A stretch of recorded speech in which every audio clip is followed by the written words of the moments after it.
Nous abordons à présent la session 4 dans laquelle vous apprendrez à créer des graphiques de classement.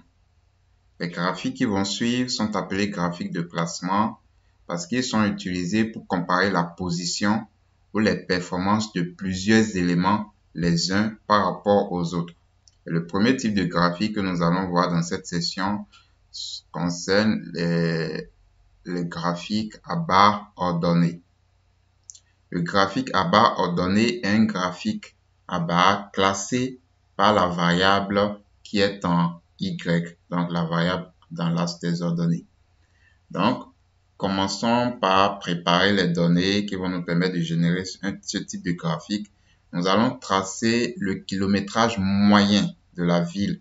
Donc, on est au niveau de la data frame en MPG.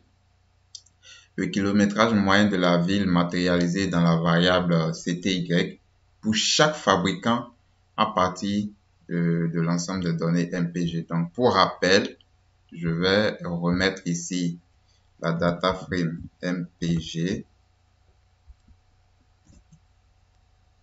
Donc, voilà ici la variable CTY qui représente le kilométrage en ville. On veut maintenant pour chaque fabricant, vous avez Audi, Ford, etc. On va faire le kilométrage moyen, donc la moyenne de cette variable CTY dans un diagramme à barres mais ce sur un diagramme à barres ordonné. Donc, je vais créer une cellule de code. Je crée une autre cellule de code et dans cette cellule de code, je vais faire l'agrégation de la variable CTY pour chaque fabricant. Ici, la fonction d'agrégation sera bel et bien la moyenne puisqu'on veut le kilométrage moyen. Donc, je vais dire CTY MPG aggregate la variable qu'on veut agréger by list. Donc, on veut agréger pour chaque fabricant. Donc, MPG, voilà, manufactureur, et la fonction d'agrégation est la moyenne, tout simplement. Et j'affiche maintenant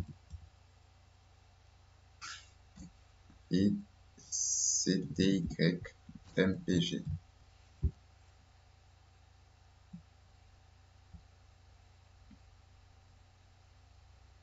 Attention, excusez-moi, CTY MPG.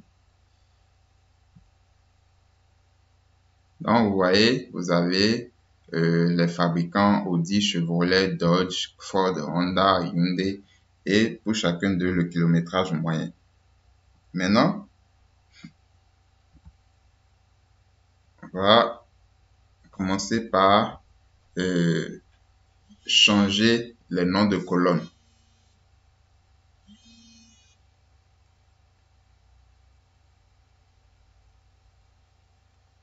Call names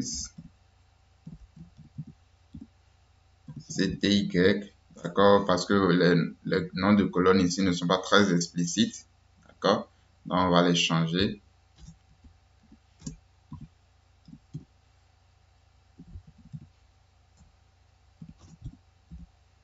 Donc, millage, c'est kilométrage, donc je vais mettre ça comme ça en anglais. Donc, nous aurons la marque, donc le fabricant et le kilométrage. Maintenant, on va ordonner les observations par ordre croissant des valeurs de la variable millage. Donc, la variable is ici que nous avons remplacée par millage. Donc, je vous montre rapidement. Comme ça, vous allez pouvoir bien suivre. J'ai fait uniquement un changement de nom de colonne. D'accord, regardez. Groupe 1 est devenu make et X est devenu millage. Millage qui est kilométrage. Maintenant, je veux ordonner les valeurs ici par ordre croissant. D'accord? Puisqu'on veut tracer des barres ordonnées. Donc, pour faire le classement par ordre croissant, je vais encore dire CTY MPG et ce sera voilà une sorte de filtration, mais je vais faire appel à la fonction order.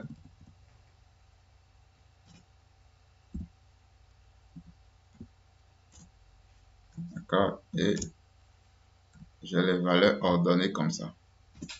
Donc si j'affiche, vous allez voir. Donc, vous avez les valeurs maintenant sont ordonnées par ordre croissant du plus petit au plus grand. 11,33, c'est pour Lincoln Land Rover 11,5. Vous voyez, Land Rover 11,5. Donc, c'est par ordre croissant. Voilà. Maintenant, nous allons la variable make, nous allons la transformer en une variable factorielle.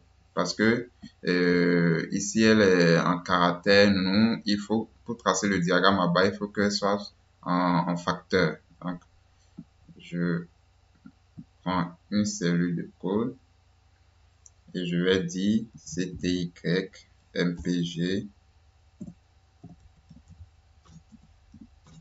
factor de cty mpg make.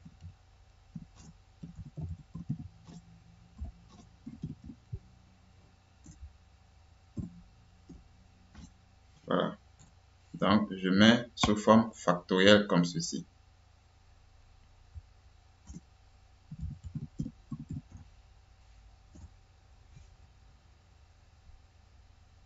Donc, vous voyez, elle n'est plus sous forme caractère, mais factorielle. Maintenant, je vais pouvoir créer mon diagramme à barre. Donc, j'ajoute une autre cellule de code que je vais appeler GBO. Graphique à barre ordonnée. Donc, ggplot. Voilà. RS. J'ai le fabricant en ordonnée. En abscisse, j'ai la variable mileage plus geombar,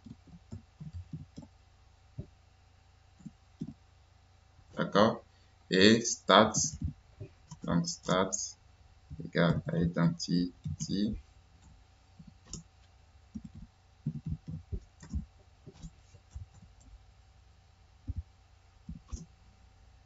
et je vais mettre la couleur. Je peux mettre red par exemple, couleur rouge. Il y a plusieurs couleurs que vous pouvez mettre, hein, et donc il faut regarder les noms des couleurs dans la documentation. Maintenant, je vais ajouter les titres des axes. Donc, je vais mettre kilométrage moyen en ville par fabricant, bien pour chaque fabricant, bien pour chaque marque. C'est la même chose pour chaque marque, pour chaque fabricant. Je mets la source.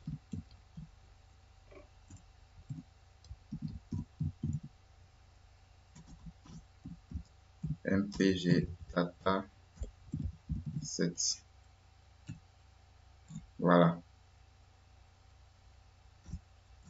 J'affiche maintenant.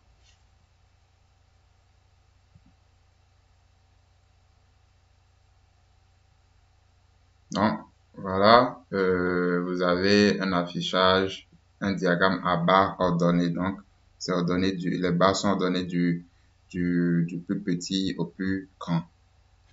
Maintenant, vous voyez que parfois les noms sont collés, d'accord? Soit vous pouvez faire appel à la fonction call flip, d'accord? On a déjà vu ça précédemment. Et là, vous avez votre graphique. Là, le kilométrage moyen en ville pour chaque fabricant. Donc ici, c'est bien mêlé, c'est le kilométrage, c'est juste en anglais, c'est tout. Et comme d'habitude, nous allons le transformer en un graphique Plotly. Donc en mettant ggplotly. de GBO. Tout simplement comme ceci.